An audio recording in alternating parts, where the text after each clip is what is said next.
Okay, जय हिंद to all of you. आज इस वीडियो में हम बात करेंगे क्या है बेसिक डिफरेंस एफएसबी में और एसएसबी में। पहली चीज़, ये दोनों ही टेस्ट इसलिए कराया जाता है ताकि इंडियन आर्म फोर्सेस में या फिर इंडियन आर्मी, नेवी, एयरफोर्स और इंडियन कोस्ट गार्ड में ऑफिसर्स का सिलेक्शन किया जाए।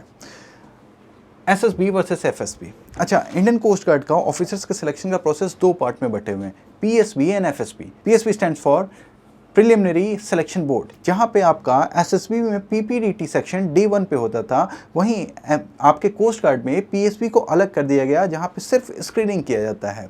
बाकी के तीन test, that is the test of your mansa, vacha and कर्मणा, मतलब जो आपका एसएसबी का स्टेज 2 का टेस्ट होता था, वही है आपका FSB, the test of your mansa, vacha and कर्मणा। तो क्या कुछ सिमिलैरिटीज़ हैं या कुछ डिफरेंसेस उसमें पाए जाते हैं? चलिए देखते हैं। जैसे पूरा नाम आपका नॉर्मल एसएसबी का सर्विस सिलेक्शन बोर्ड, उसी तरीके से एफएसबी का पूरा नाम होगा फाइनल सिलेक्शन बोर्ड। कब होता है? आर्मी, नेवी और एयरफोर्स के ऑफिसर्स के सिलेक्शन के लिए एसएसबी कराई जाती है। उसी तरीके से इंडियन कोस्ट गार्ड में असिस्टेंट कमांडेंट का सिलेक्शन करने के लिए स्टेज 2 में एफएसबी कराया जाता है। स्टेज 1 में जो आपका पीएसबी है, जो सिंपल आपका पीपीडीटी या स्क्रीनिंग टेस्ट है। किसके लिए है? इंडियन आर्म फोर्सेस के लिए, आर्मी, नेवी, एयरफोर्स के लिए आपका एसएसबी है। इंडियन कोस्ट गार्ड के लिए आपका किसके लिए है? इंडियन आर्म फोर्सेस, मतलब आर्मी, नेवी और एयरफोर्स के लिए एसएसबी है। और वहीं पे इंडियन कोस्ट गार्ड के लिए आईसीजे एफएसबी, जिसको फाइनल सिलेक्शन बोर्ड कहते हैं। कितने चरण हैं? यह मुख्य 5 दिन का सिलेक्शन होता है। जो एसएसबी होता है वो टोटल 5 दिन का होता है। जो आपका एफएसबी है लगभग 4 से 5 दिन का होता है। कुछ जगह पे 4 और कुछ बार वो 5 दिन का भी हो जाता है, जो 4 से 5 दिन।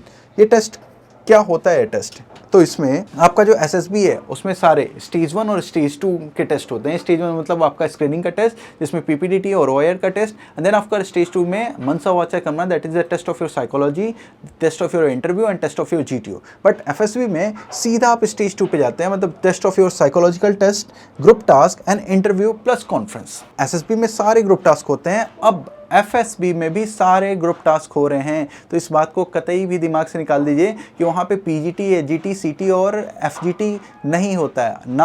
अब एफएसबी में भी सारे टास्क जीटीओ के हो रहे हैं।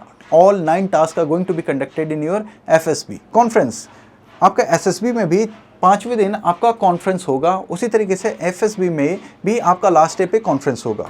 एलिजिबिलिटी क्या है? Civilian plus defence aspirant candidate who cleared PSP. आपका एसएसबी के लिए कोई भी सिविलियन हो या डिफेंस एस्पिरेंट हो, चाहे वो एनडीए, सीडीएस या एफकेट एंट्री से जा रहा हो, चाहे आपका वो नॉर्मल किसी डायरेक्ट एंट्री लाइक टीएस या फिर टेक्निकल एंट्री स्कीम्स और या फिर टेक्निकल ग्रेजुएट एंट्री स्कीम से जा रहा हो।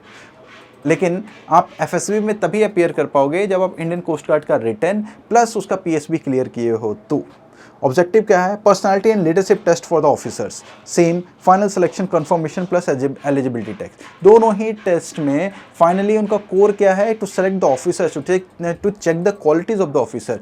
बस यहाँ पे 2 स्टेजेस में बांट दिए गए थे, पीएसबी और एफएसबी। एफएसबी में बता दिया क्या क्या सिमिलरिटीज़ है। बाकी के टेस्ट और प्रैक्टिस के लिए you can join us. Till then keep preparing. जय हिंद।